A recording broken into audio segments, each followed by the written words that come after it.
Texas and Oklahoma. Texas is playing at a high level. They're 4-1. Oklahoma is still undefeated at 5-0. But you look at their wins: 3 over Kansas State, 7 over Nebraska, 5 over Tulane. They did rough up Western Carolina 76-0. Their offense just hasn't been hitting on all cylinders. I think it's their offensive line that's the issue. It's not their quarterback, Spencer Rattler. He's still playing at a high level, completing 76% of his passes.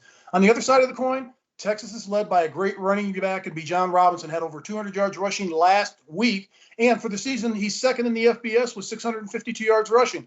The quarterback, Casey Thompson's done a spectacular job in his 3 starts. They're averaging 53 points a game in those 3 starts. But Steve Sarkisian, the head coach in this one, this is the first time in a long time that Texas is going into this game averaging more points offensively than Oklahoma.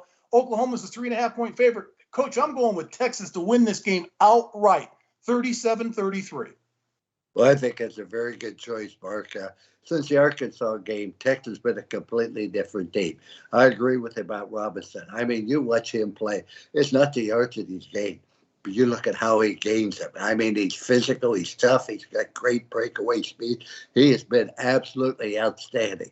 At the other time, when you look at Texas, since Thompson has been their quarterback, Mark, 17 times they've had the ball. They've scored on 15 of those. And the only other 2 times they did was when they threw interceptions. I think that the field goal kicker is very good, kicked 4 field goals. And it's a red rivalry game. Anything can go.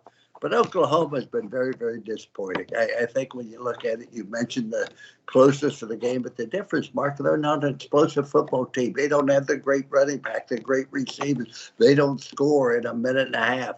I think Spencer Rattler's doing a tremendous job with very, very limited personnel around him. Lincoln Riley's going to need all the tricks that he can come up with in order to pull this one out. But it's a game that can go either way because of the Red River Rivalry. I remember a few years ago, Texas only won like 3 games, but they did upset Oklahoma in this game. But I look for Texas to prevail, 31, Oklahoma, 28.